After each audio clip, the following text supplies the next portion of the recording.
다 끄고 이것만 켜놓으세요. 육체의 생명은 피에 있습니다. 하나님께서는 죄를 짓고 에덴 동산에서 쫓겨나는 아담과 그의 아내 하와를 위해서 가죽옷을 지어 입히셨습니다. 인간을 위해 짐승이 피를 흘렸습니다. 이것이 성경에서 기록하고 있는 최초의 피 흘림의 사건입니다. 아담과 그의 아내 하와가 임신하게 되고 아들을 낳았어요. 가인과 아벨을 낳았습니다. 그런데 형 가인이 아우 아벨을 쳐 죽여버렸습니다. 처음으로 인간의 피가 들판에 뿌려졌습니다. 인간의 시기 질투로 인하여 또 다른 인간이 피 흘리며 죽임을 당하는 살인이라는 범죄가 저질러진 것입니다. 인간이 처음으로 인간의 죽음을 본 것입니다. 아담과 하와 그리고 가인이 최초로 죽음을 보았을 때에 그들은 죽음에 대해서 어떤 생각을 했을까요? 이후 아담은 또 다른 아들을 낳습니다. 이때 아담의 나이가 130세였습니다. 아들을 낳았고 이름을 무엇이라고 하냐면 세 번째 낳았다고 해서 셋이라고 짓습니다. 이 아들은 800년 후에 첫 죽음을 보게 됩니다. 최초의 죽음을 보게 됩니다. 800년 후, 즉 아담이 그의 나이 930세에 죽습니다. 이 죽음이 셋이 목격한 인간의 첫 죽음입니다. 최초의 죽음을 목격한 거예요. 한번 생각해 보세요. 아담과 하와, 가인 셋이 아무도 경험해보지 못한, 우리들 중에서 어느 누구도 경험해보지 못한 그 죽음을 최초로 경험하게 돼요. 죽음을 최초로 보게 됩니다. 과연 이들에게 죽음은 어떤 것이었을까요? 우리는 살아오면서 많은 죽음을 맛보았잖아요. 근데 여러분들이 지구상에 지금까지 죽음이 없었어요. 죽음이라는 단어조차 없었어요. 처음으로 최초로 죽음을 보게 되는 거예요. 내 옆에 있는 사람이 갑자기 나랑 같이 잘 살다가 죽는 거예요. 그게 죽음인지도 모르는데 나중에 보니까 죽음인 거죠. 그 사람이 죽어버렸어요. 여러분, 이것을 최초로 목격했을 때에 과연 그들이 이 죽음을 어떻게 대했을까요? 이들에게 죽음은 두려움입니다. 이들에게 죽음은 무서움입니다. 아벨을 쳐 죽이며 인간이 피를 흘리며 죽는 것을 지켜본 가인은 이런 죽음이 자신에게도 있게 될 것을 두려워합니다. 하나님 앞에 그 두려움을 그대로 드러내요. 내가 죽는다는 것, 그것을 무서워합니다. 죽음을 처음 본 인간에게 죽음은 두려움과 무서움이었습니다. 이 죽음이 죄악으로부터 온다는 사실을 알고 죄 또한 두려워합니다. 무서워합니다. 그리고 죽음을 처음 본 인간은 반면으로 생명의 기주감을 또한 알게 됩니다. 제가 언젠가 인간들이 이 죽음을 두려워한다, 무서워한다는 것을 한 예로 들었어요. 형장으로 끌려가 사형 집행을 앞둔 사형수, 드라마 같은 데 보면은 목매달아 죽이기 전에 그 사형수에게 막걸리 한 사발과 담배 한 개피를 그 사람에게 줍니다. 사형수에게 한 사발의 막걸리를 가져다 주면은요, 그가 숨도 안 쉬고 단숨에 벌컥 다 들이킵니다. 왜 그러는 줄 아세요? 빨리 올라오는 그 취기, 그것으로 죽음의 공포를 잊고 싶어서 그렇게 단숨에 들이킨다는 거예요. 그리고 한 개피의 담배에 불을 딱 붙여서 줘요. 그러면 그 사형수가 한번 깊이 빨아들인 다음 더 이상 그 담배를 빨아들이지 못합니다. 왜냐하면 이 담배가 다 타들어가면 이제 나는 죽는다. 이제 나는 죽는다는 것을 알기 때문에 더 이상 빨지 못하고 스스로 타들어갈 때까지 멍하니 기다린다고 합니다.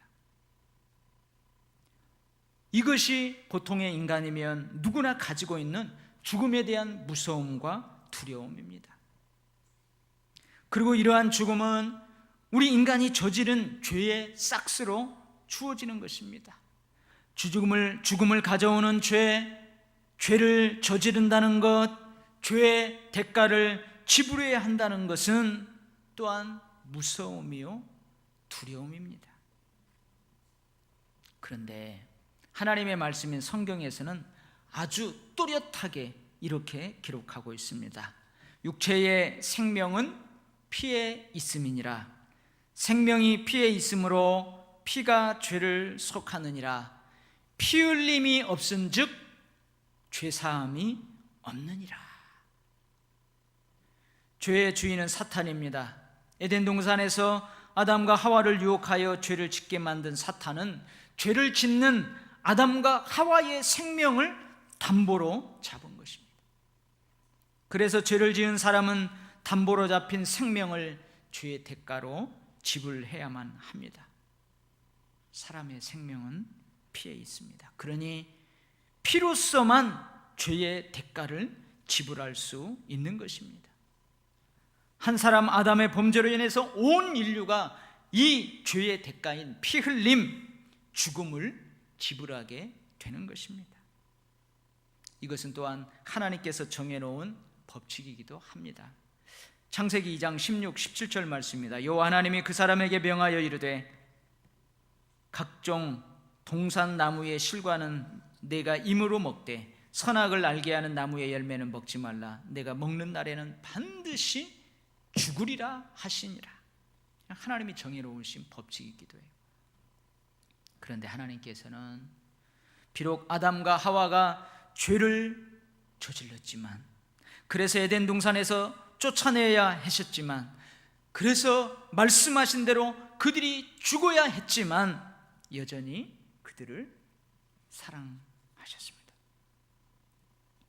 하나님의 형상대로 지어 만든 그들을 향한 하나님의 사랑은 여전히 변함이 없었습니다.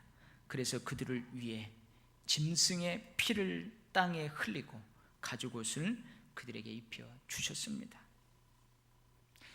인간은 수없이 죄를 짓고 살아갑니다. 죄를 짓고 살아가는 인간은 죄를 지을 때마다 죽어야 마땅합니다. 그것이 하나님이 정해놓은 법칙이에요. 아니, 처음 죄를 지었을 때 인간은 이미 죽었어야 합니다. 그런데 인간은 죽지 않습니다. 죄를 지어도 죽을 때까지는 죽지 않습니다. 그 이유는 하나님의 사랑 때문입니다. 비록 에덴 동산에서 쫓아내셔야만 했지만, 그래서 그들이 결국은 죽어야 했지만 그들에게 가죽옷을 입혀주시는 그 하나님의 사랑 때문입니다. 하나님께서는 이런 사랑으로 아담의 후손들에게는 짐승의 피 흘림으로 그들의 피 흘림을 대신하여 그들의 죄악을 용서하셨습니다. 하나님의 사랑 때문에 아담의 후손들에게 주어진 것이 바로 구약의 피 흘림의 제사법입니다. 하나님께서는 죄를 지은 사람들이 자신의 죄를 용서받고자 할 때 속죄제를 드리게 했습니다. 소나 양, 염소를 하나님의 집이라 일컫는 성막 성전으로 끌고 오게 했습니다.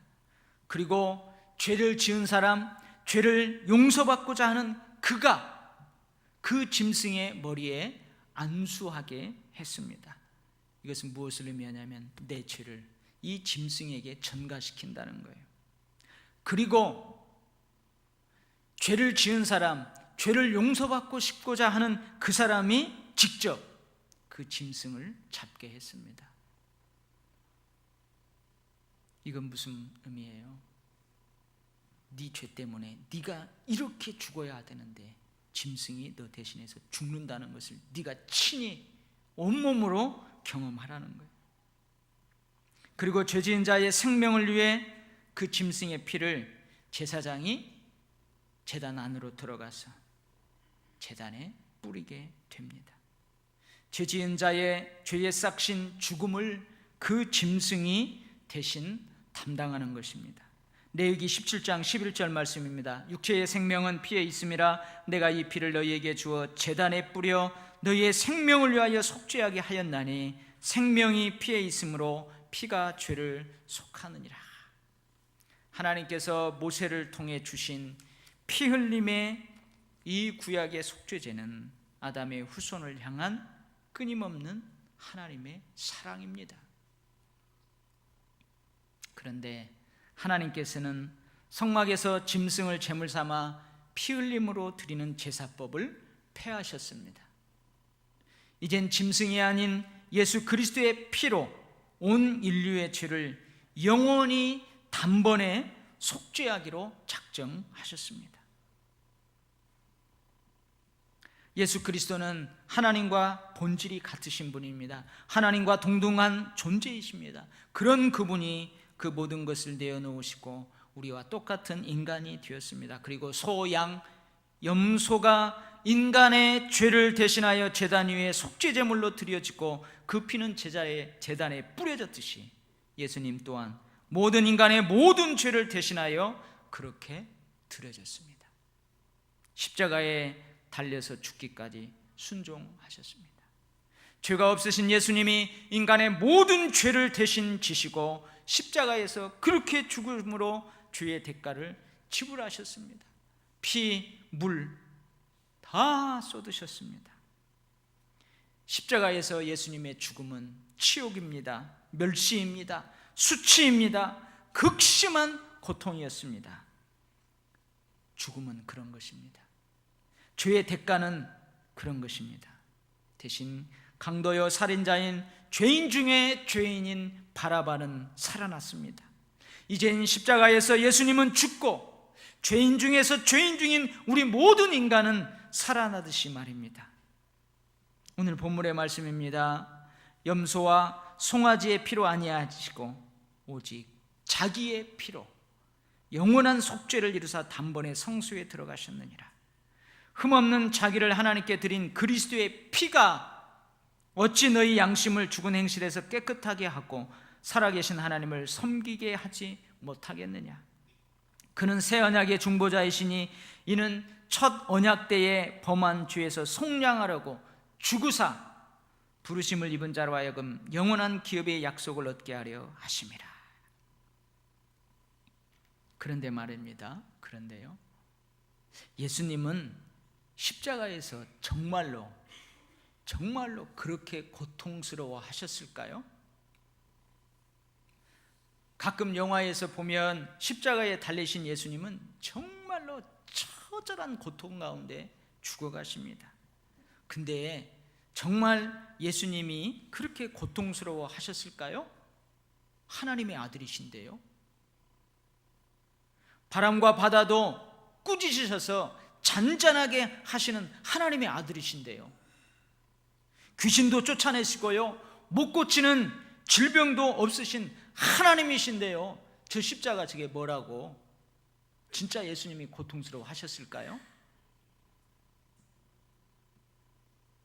예, 분명 예수님은 하나님의 아들이신 것이 분명합니다. 그러나 또한 분명히 예수님은 인간이십니다. 그래서 예수님은 울기도 하셨습니다. 슬퍼서 불쌍해서 울기도 하셨습니다. 예수님은 배가 고파서 먹기도 하셨어요. 결코 돌로 떡덩이를 만들어 먹지 않으셨어요. 무화과 열매를 따서 드셨어요. 나뭇잎으로 고기를 만들어 먹지 않으셨어요. 그물로 고기를 잡아 드셨어요. 날것으로 드시지 않았어요. 숯불에 익혀서 드셨어요. 피곤해서 고나게 잠을 주무시기도 하셨습니다. 우리는 십자가를 대할 때 예수님이 인간이셨다는 예수님의 인성을 잊으면 안 됩니다. 우리는 십자가를 보면서 항상 두 가지를 봐야 된다고 했어요. 하나님의 사랑과 죄에 대해서 철저히 심판하시는 하나님의 공의를 동시에 봐야 돼요. 우리는 십자가를 바라보면서 예수 그리스도의 신성과 인성을 동시에 바라볼 수 있어야 합니다. 그렇다면 예수님도 십자가의 죽음에 대한 두려움이 있었다는 말이에요. 예수님은 자신의 십자가의 죽음을 제자들에게 최소한 몇 번? 3번 이상 미리 말씀하세요. 예수님이 제자들에게 3번 이상 미리 말씀하셨다는 것은 예수님이 자신의 십자가의 죽음을 준비하셨다는 거예요. 준비하고 있었다는 말이에요. 그럼에도 불구하고 그 전날 밤 예수님은 겟세마네 동산에서 땀방울이 핏방울이 되도록 기도하셨습니다. 아버지, 제가 이 십자가를 지지 않고는 결코 아버지의 뜻을 이룰 수 없는 것입니까? 아버지, 정녕 다른 방법은 없는 것입니까? 땀방울이 핏방울이 되도록 그렇게 기도하셨습니다. 물론 예수님의 죽음에 대한 두려움은 또 다른 이유가 있었지만 인간이신 예수님 역시 처참한 처절한 고통이 뒤따르는 십자가의 죽음에 대한 두려움이 있었다는 말입니다. 그런데 예수님은 결국 그 두려움 속으로 순종하며 걸어가십니다. 하나님의 뜻대로 자신의 생명을 내어줍니다. 물과 피를 다 쏟으시고 모든 인간의 모든 죄의 싹스로 자신의 생명을 내어줍니다. 이것은 우리를 향한 예수님의 사랑입니다. 여러분들에게 익숙한 이야기를 한번 하겠습니다. 난간에 서 있던 할머니가 어떻게 하다가 아래 깊은 물속으로 떨어져 버렸어요. 할머니가 허우적대면서 그 물속에서 빠져나오려고 안간 힘을 씁니다.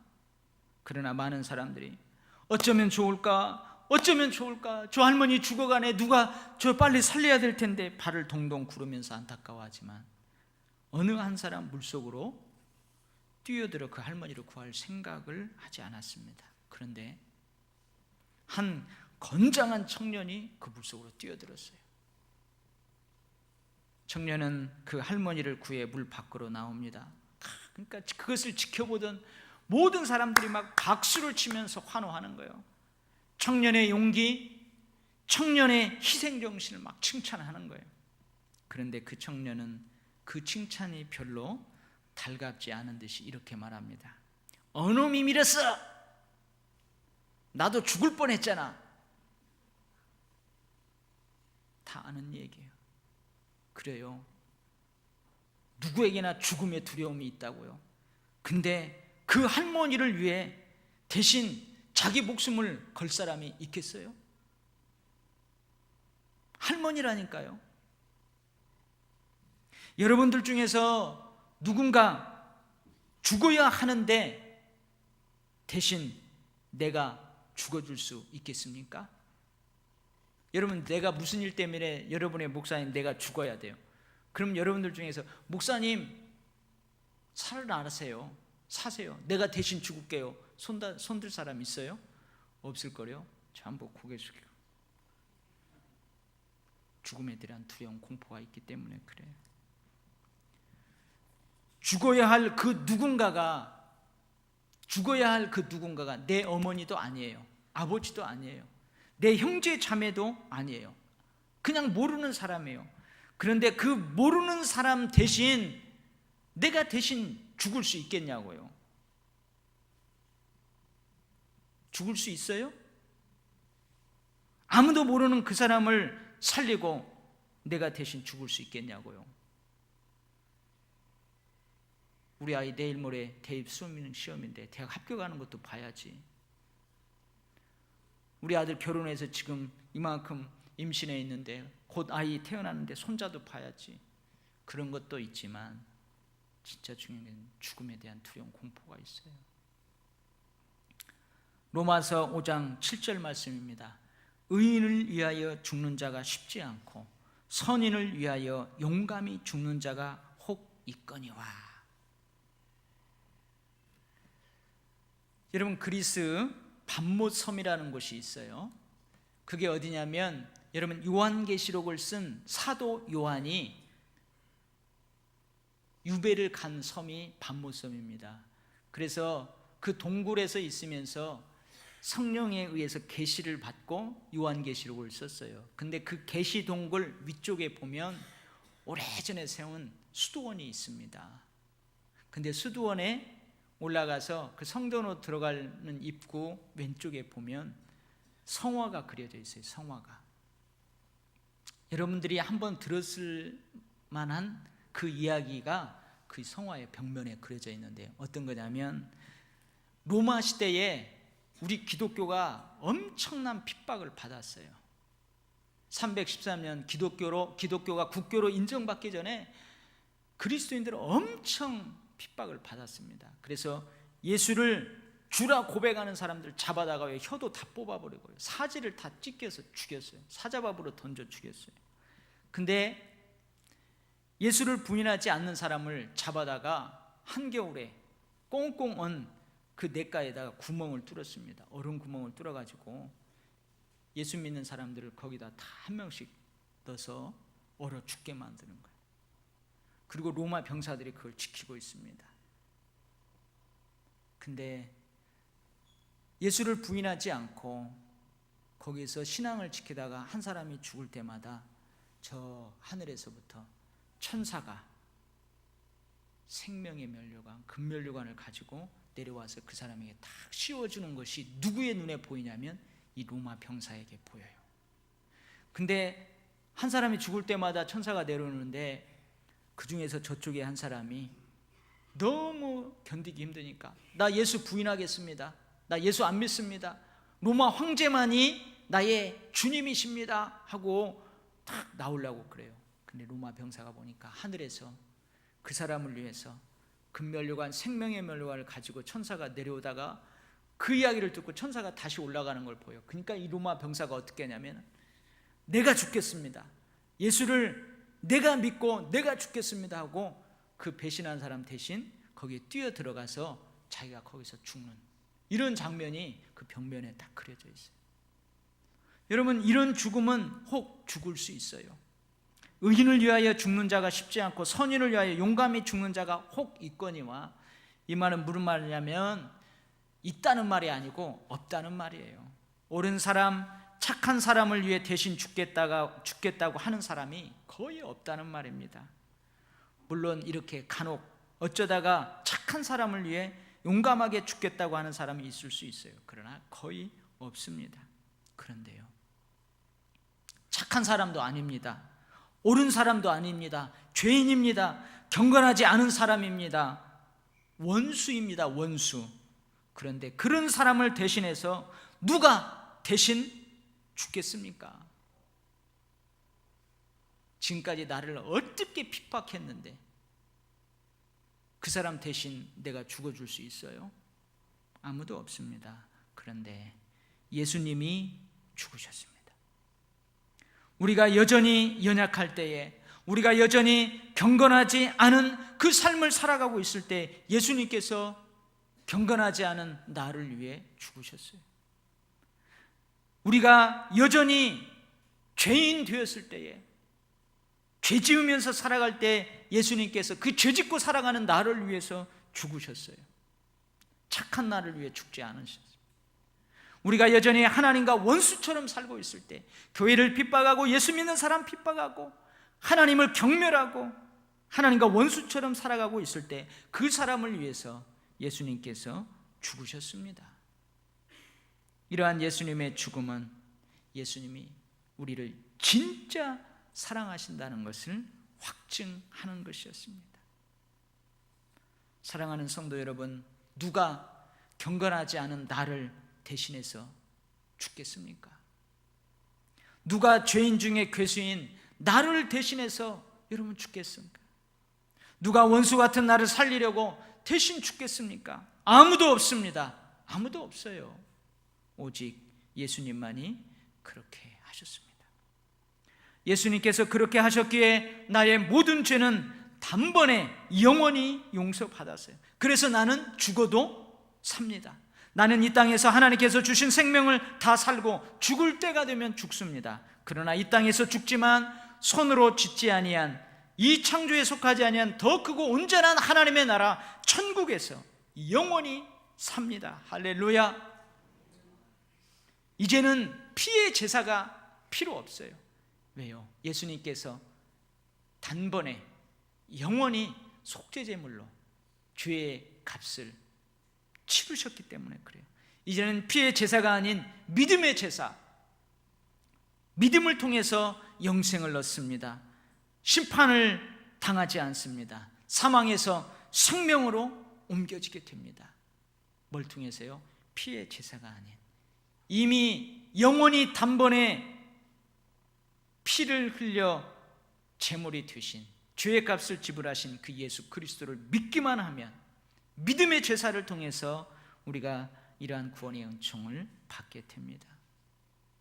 아니, 우리는 이미 예수 그리스도, 우리를 대신해서 피를 흘리신, 우리를 대신해서 그 두려움의 죽음의 고통을, 처절한 죽음의 고통을, 멸시와 모욕과 천대 속에서 우리를 대신해서 당하신 그 예수 그리스도로 말미암아 이미 우리는 그 구원의 은총을 누리며 살아가고 있습니다. 할렐루야. 전북 진안에 내려오는 전래 동화가 있습니다. 이 전래 동화라는 것은 뭐냐면 입에서 입으로 전해지는 거예요. 전래 동요도 있죠.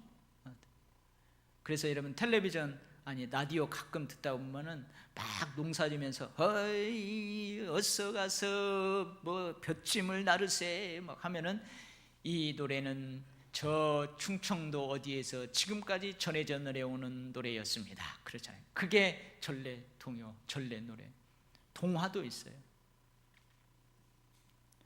여러분들도 제가 이 이야기를 하면 아주 잘 알아요. 잘 알아요. 예전에는 텔레비전에서 뭐가 있었냐면 전설의 고향이 있었어요. 전설의 고향. 그러면은 이 전설의 고향 다 방영한 다음에 끝에 가서 이 이야기는 저기 전라북도 진안 어디에서 전해져 나오는 이야기였습니다. 그렇게 착하잖아요. 한번 들어보세요. 옛날에 어떤 선비가 한양에 과거를 보러 가는 길에 깊은 산골을 지나가게 되었습니다. 근데 깊은 산골을 지나가는데 까치떼들이 막 울부짖는, 다급하게 울부짖는, 까까까. 아니 이건 까마귀죠. 막 까치 하면서 막 다급하게 막 울부짖는 거예요.